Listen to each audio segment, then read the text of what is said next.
আগামী ফেব্রুয়ারিতে জাতীয় নির্বাচন অনুষ্ঠিত হবে বলে মন্তব্য করেছেন বিএনপির কেন্দ্রীয় নির্বাহী কমিটির স্বেচ্ছাসেবক বিষয়ক সম্পাদক মীর শরফত আলী সুপু।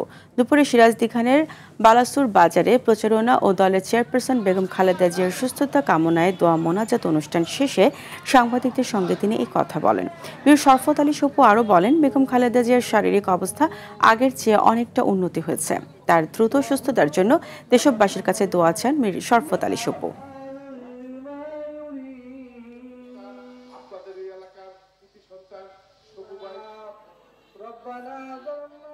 নেত্রী আগের চেয়ে অনেক ভালো, আশা রাখি উনি খুব শীঘ্রই আমাদের মাঝে সুস্থ হয়ে চলে আসবেন।